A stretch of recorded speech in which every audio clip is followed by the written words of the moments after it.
Hey everybody, my name is Mike. You might know me better as Dad Gaming Online or DGonline for short. And today I want to talk to you a little bit about my older brother, Jason. My older brother is somebody that I've always looked up to. When we were kids, and my dad brought home that first PC we ever had, Commodore 64. We bonded over the love of all things computers and gaming and technology. He learned how to use our family PC, and then he took that knowledge and he taught me and my younger brother how to do the exact same thing. But he had a hard life, whole way through. He was born premature. My dad said that he was so little he would fit from butt to head in his hand. Jason was a responsible one in the family. He was put in charge of looking after my younger brother and I when my mom and dad were out of town, or just even driving us to and from school, stuff like that. And that's just who he was. He took care of things. Mom and dad were away. Saved every penny he had working jobs, cutting lawns, doing things.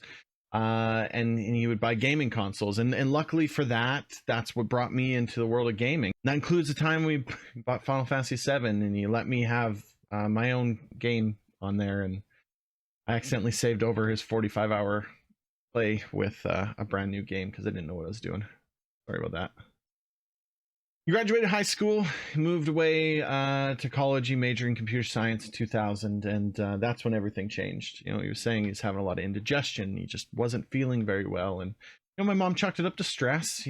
Saying maybe you're not eating very well. You should try taking it easy, eat a bit better. Why don't you come home for the weekend, get some laundry done? You can rest up a little bit. And so he did that, and Friday night when he got to the house, he just went to bed. He had a touch of a fever. He wasn't feeling very well, and then I remember that Saturday morning like it happened yesterday.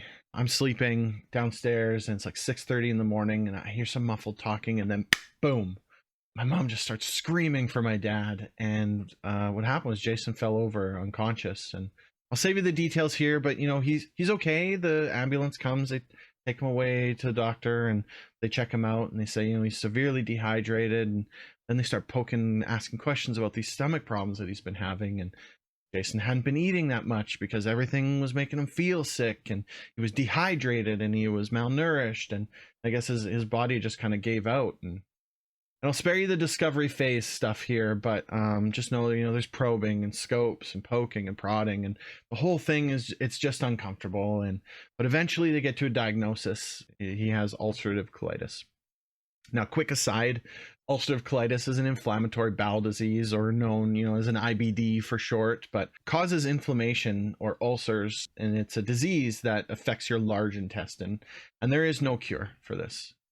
And the goal, coming back to the story, the goal that the doctor set out was treatment, force the disease into remission, and the attack plan was stop eating all food that caused irritation and slowly introduce things one step at a time. And at the start of the whole thing, typical meals for Jason would be Rice Krispies with water, and boiled shredded chicken, and plain white rice, and no salt, no pepper, just basic, bland, easy to digest food.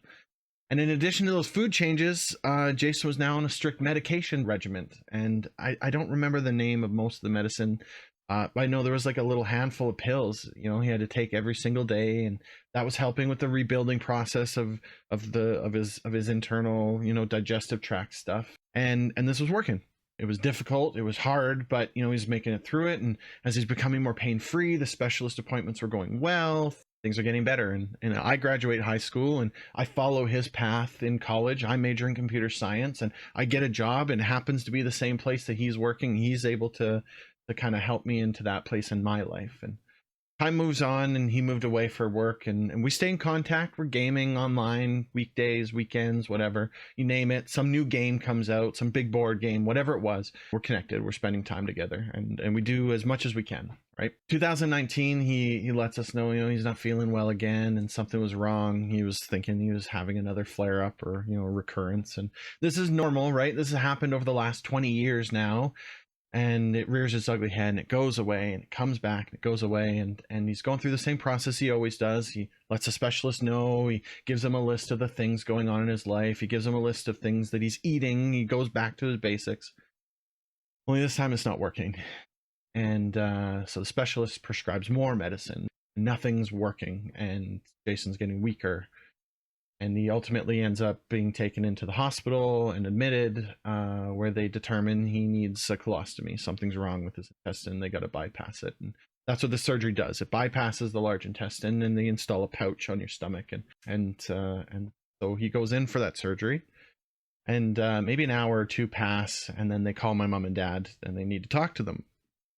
And this is, something's wrong, right? Like, this is way earlier than they were supposed to call. And the surgeon explains that they found complications in Jason's digestive tract, and that's likely what triggered the recent flare-up.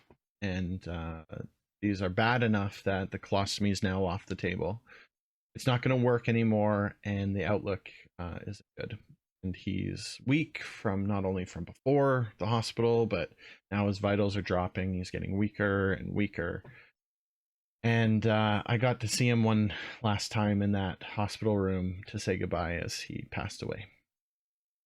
And that's why this is important to me. Over the last 3 years, I've been trying to figure out how to best honor my brother's memory and raise awareness of what colitis and Crohn's diseases are, and just do something to make a difference. This disease directly impacted my older brother, and it indirectly affected everybody he knew, friends and family, colleagues, and ultimately it ended up taking him away from us.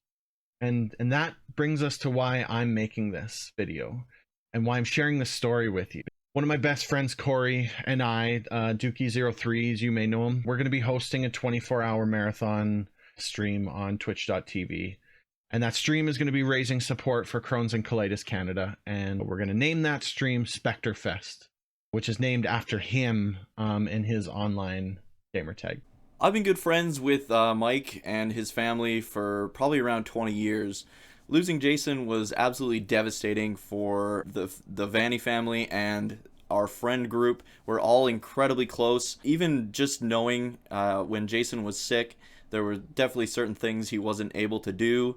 It was we'd be out hanging out, and there were times where Jason just couldn't come due to his illness.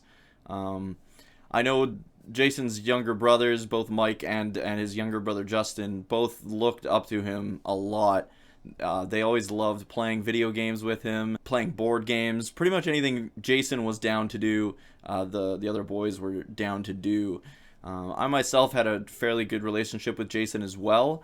I probably would never have started streaming on Twitch if not for Jason. I remember one night we were just up on Skype at the time, and Jason and myself and someone else, we were just having an absolute blast picking apart some of these terrible games that I was playing. And that night alone actually is what inspired me to begin streaming, because we just had so much fun. And I remember Jason was always on my stream. Anytime he was available, he was watching my stream. So that was awesome. I loved his support. He always was there to support me. He was always there for advice. I know he was there for the advice of his brothers as well. So to be able to give back to a charity that's there to help people who are in the same situation or similar situation to what Jason had been in just means a lot to me, and of course to Mike as well. I hope you guys enjoy the entire event. I know we've got some fun games, we've got some terrible games lined up, and it's just going to be all around fun time. So I hope we all have a good time raising some money for a very, very needy cause. So I know what you're thinking, right? DG, Dookie, what can I do to help you out? Anything helps. Share this video, help get the word out, invite people to come and hang out in the stream, and let's just inform the world about Spectrefest. Any and all donations received for this stream are going directly back into Crohn's and Colitis Canada. And if you donate to the website directly, a tax receipt is automatically issued for any donation $15 and above.